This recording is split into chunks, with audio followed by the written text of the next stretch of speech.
I remember this night, not because it was exciting, but quite the opposite. It was because it was boring. The sky over Fitzroy was cloudless and the streetlights made the tram tracks glow. No storm, no thunder, nothing dramatic. Just a regular, quiet city evening. I was on the late shift at St. Bart's, a small parish set between two row houses on Brunswick Street. It was the 11th hour. The church was empty and the building hummed with its own, settling noises. I'd been nodding off in the confessional when the other door scraped open. Usually you can hear people coming in. You hear shoes on stone, coats whispering as the cloth, moves around, a cough in the foyer when they're coming in. This time someone slid into the booth so quietly I had no warning. I blinked, focused, and turned to the lattice ready to speak the words I'd said 1,000 times. Outside, the sound of a tram just sighing past, and then there was nothing.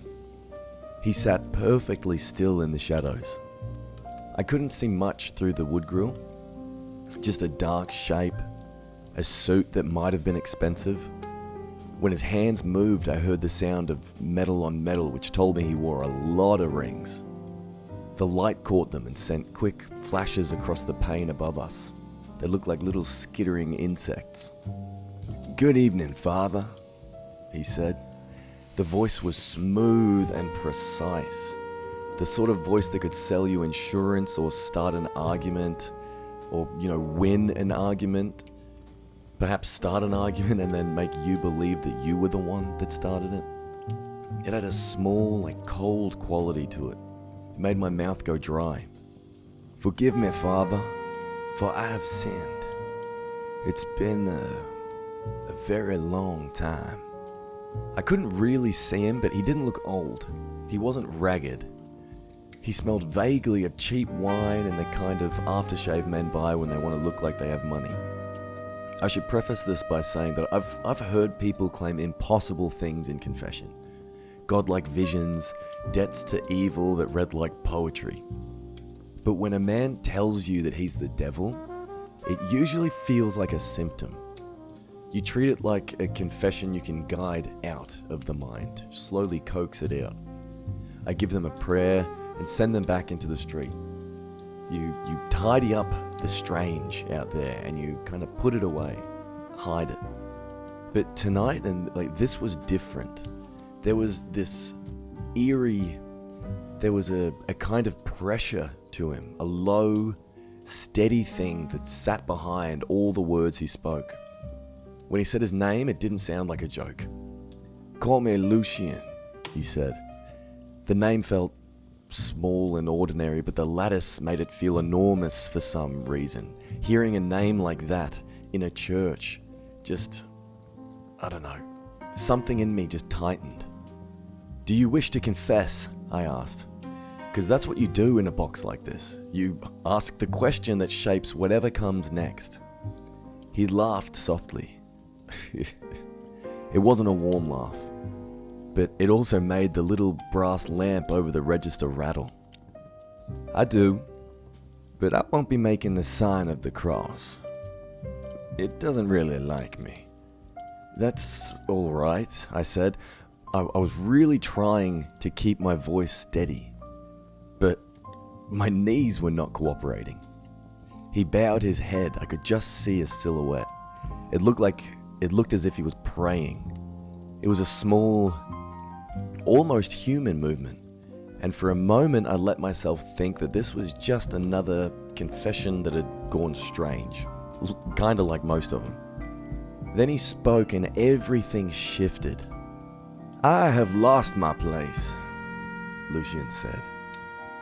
"My realm is not mine anymore." The words were simple. He could have been talking about losing a job, losing a name, a house, but there was a tone under them, defeat, and something along the lines of grief. I'd heard pride and malice before. I hadn't heard apology like this from a man who claimed to be what he did. "How do you mean?" I asked.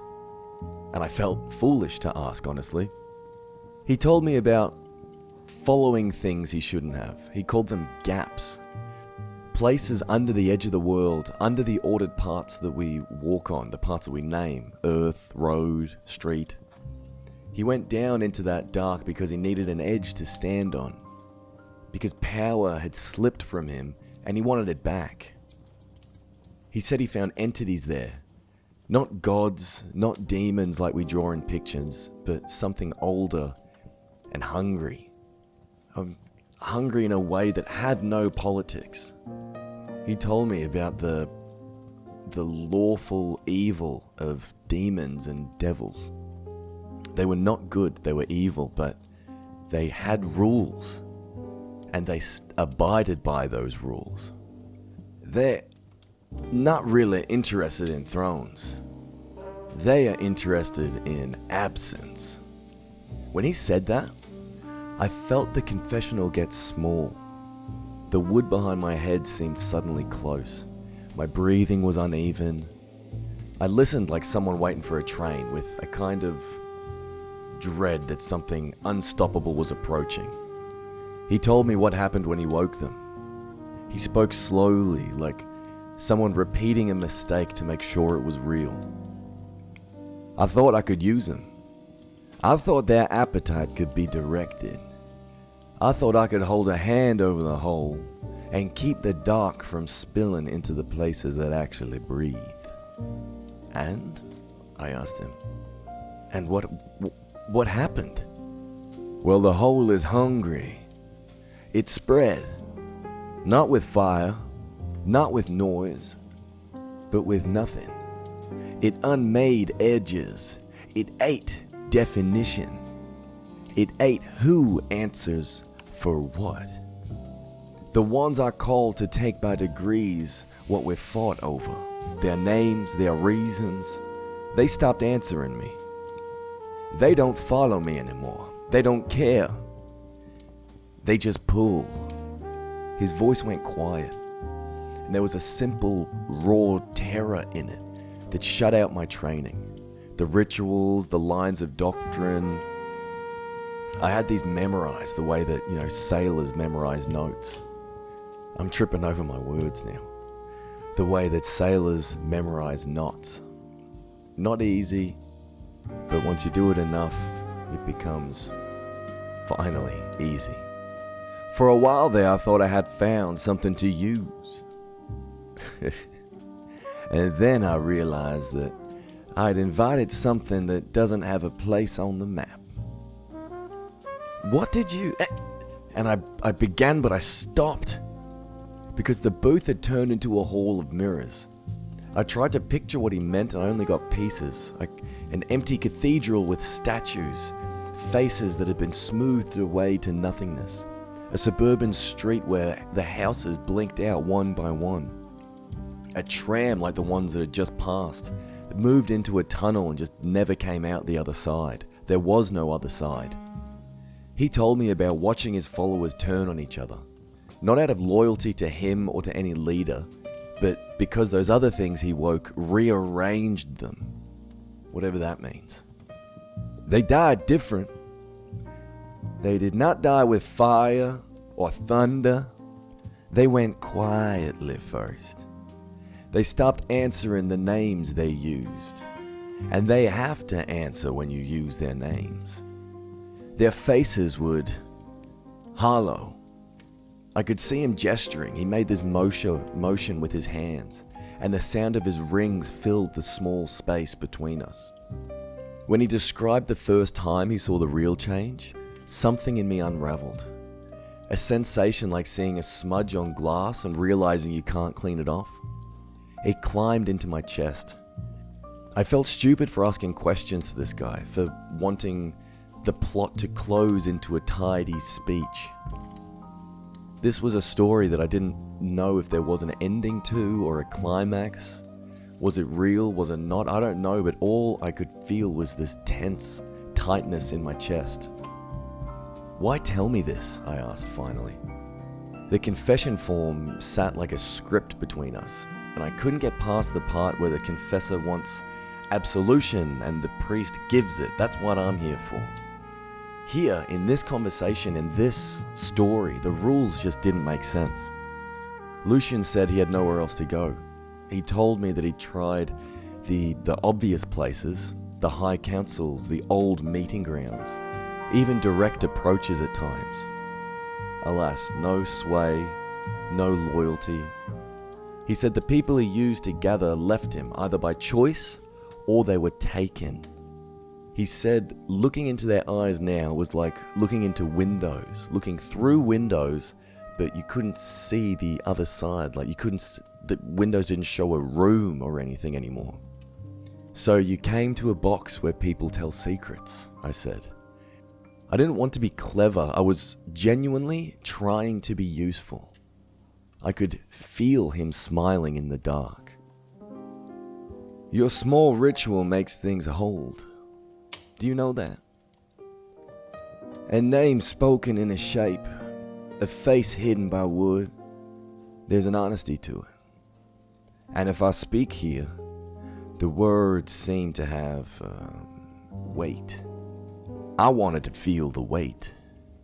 I wanted someone to know. He sounded tired and worn, like butter spread over too much bread. There was no grand performance. He wasn't here to taunt, you know. He was in his own broken way. Seemed like he was asking for something like sympathy. I did what priests do when a person confesses a monstrous thing. I offered the lines that fit. I asked him to name his sins.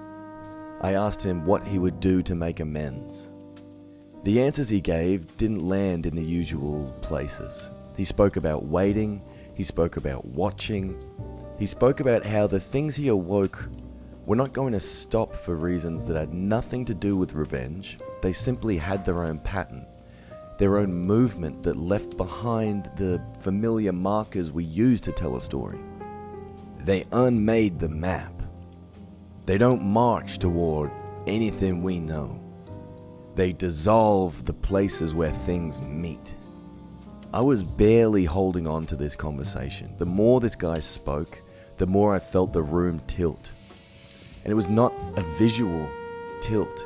It wasn't a 45 degree. It was a moral, a spatial. I started to feel small. I felt exposed. I felt like a child in the park after the sun goes down and you can't see your parents somewhere. Then he just stood up. He said he was sorry. He said that he would bear the knowledge and watch as the world changed. He said he had no plan that would fix anything.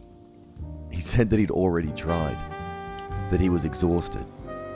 And then, when I finally pushed the little door to the lattice open to say the usual verse, the booth across from me was empty.